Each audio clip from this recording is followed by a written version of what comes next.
नमस्कार दोस्तों, स्वागत है आपका मेरे चैनल ब्लडी 99 पर। आज की ये कहानी बहुत ही डरावनी होने वाली है, तो कृपया आप अपनी कुर्सी की पेटी बांध कर बैठ जाइए।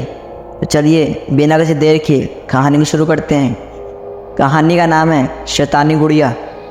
आज की ये कहानी एक ऐसी कहानी है जिसे पढ़ने के बाद आपकी हालत ऐसी हो जाएगी जैसे कार्यों को भूलना होगा। ये कहानी एक शैतानी गुड़िया की है और कैसे उस गुड़िया के प्रकोप ने सबको बुरी तरीके से परेशान किया। आज मैं आपको एक ऐसी कहानी सुनाने जा रहा हूँ, ये सुनकर आपकी रूह कांप जाएगी। इस कहानी की शुरुआत होती है एक गांव से, जहाँ मुद्रिका नाम की एक तांत्रिका रहती है।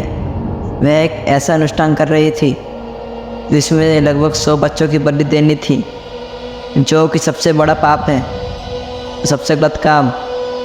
वह अपने शैतान को खोज करके अमन होने चाहती थी, जब सच्चाई ये है कि इसने इस ज़मीन पर जन्म लिया है। उसने एक दिन तो मरना ही है, लेकिन उसकी चाहत कुछ ज़्यादा ही बढ़ गई थी और उसके लिए वह हर रात को बच्चे की बलि देना चाहती थी।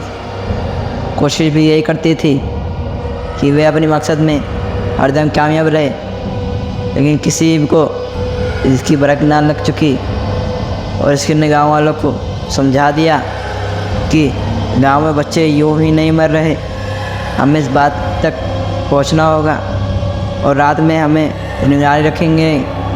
फिर उन्होंने कुछ ऐसा देखा जिसे देखकर आंखें दंग रह गई। उन्होंने देखा कि एक गुफा में काले कपड़े में एक औरत बैठी है और उसके सामने एक बच्चा निष्क्रिय पड़ा हुआ लेटा है और वह तंत्र साधना में विलीन हो गए। तभी गांव के लोगों ने उस बच्चे को उठाकर उससे दूर कर दिया और उसकी साधना को भंग कर दिया। वह तंत्रिका ये सब देखकर वहाँ से भागने लगी। तभी लोगों ने उसका पीछा किया और वह रात के अंधेरे में किसी झोपड़ी में जा घुसी। सभी लोगों ने पूरी तरह की झोपड़ी को ही छिड़क कर आग लगा दी, जिसमें तांत्रिक का जलकर मरने लगी।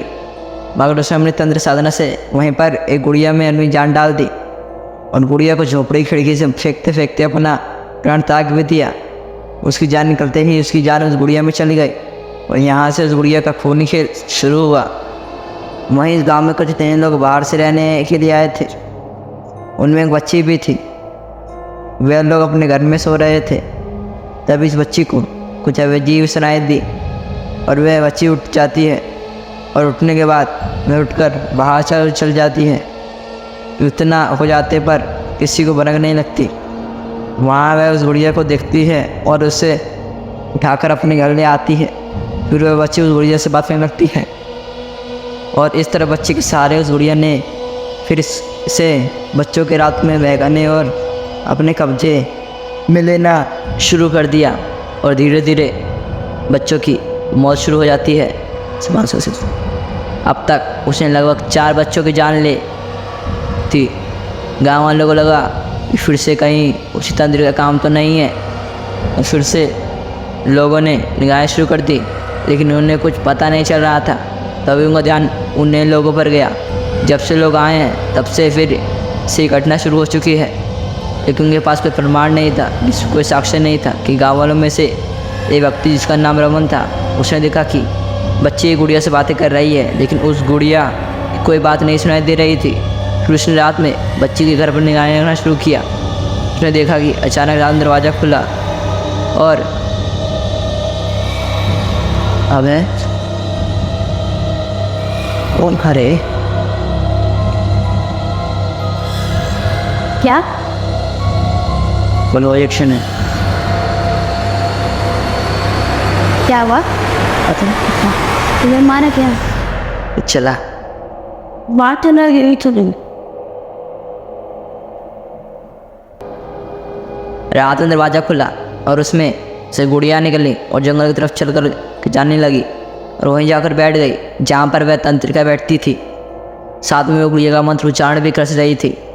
एक बच्चा समेत होकर उसकी तरफ आने लगा और उसने बच्चे को वहीं पर मार डाला। यह देखकर अमन घबरा गया और वहाँ से भाग गया। उसने गाँव को बहुत ही सुंदर व्यक्ति महेश की सारी बात बताई। तब महेश ने कहा, ये समस्या का समाधान हमारे गुरुजी देंगे। वह लोग एक सुनसान जंगल में एक अघोरी के पास गए। तभी उसने मन की बात जान ली। उसने कहा कि आ जाओ, वह गुड़िया कोई नहीं, वह मुद्रिका ही है जो बच्चों के बल लेती है, बस मारने का तरीका बदल चुकी है। एक बच्ची का सहारा वो ले रही है, और यदि उस बच्ची के गले में तुम ये ताबीज़ डाल दोगे तो वह उसके सम्मोहन से मुक्त हो जाएगी, और तुम उस गुड़िया के काले कपड़े से ढक देना और उसके बाद मेरे पास ले आना, और मैं उस मंत्रों के साथ जला दूंगा। रमन और महेश दोनों ने उस बच्ची के यहीं जाकर माता पिता की सारी बातें बताई। पहले तो उसके माँ को कुछ मानने को तैयार नहीं हुए, लेकिन उस रात उन्होंने अपनी आंखों से जो देखा तो उनको सारी बातें मानने के लिए मजबूर कर दिया। और फिर अगली रात वह बच्ची सो रही थी, तभी उससे बच्ची को ताबीज़ पहनाने की कोशिश की गई, और उसी समय उस खूनी गुड़िया ने लोगों पर हमला कर दिया और अपना शक्ति से रमा को चोट पहुँचाई। हालत को ये हो चुकी थी, रमा से दीवार से टकरा कर फूट चुका था और वह बहुत बेहोश हो चुका था। लेकिन महेश बार बार चोट खाने के बाद भी उस बच्ची की ताबीज़ पहनाने में कामयाब हो गया, और जैसे ही उसने उस ताबीज़ पहनाई वैसे ही गुड़िया ज़मीन पर गिर पड़ी, और महेश ने तुरंत उस पर एक काला कपड़ा डाल दिया और उसे लेकर गांव के कुछ लोगों के साथ सगोरी के पास भागा। रास्ते में बहुत कोशिश करने के बाद भी महेश आगे नहीं बढ़ पा रहा था। तभी उस गुड़िया ने गांव के दूसरे आदमी को दे दी, लेकिन उसके हाथ में गुड़िया लेते ही उसने जाने क्या हुआ कि वह वहीं पर बेहोश हो गया, और जैसे उसके अंदर जान ही ना बची हो।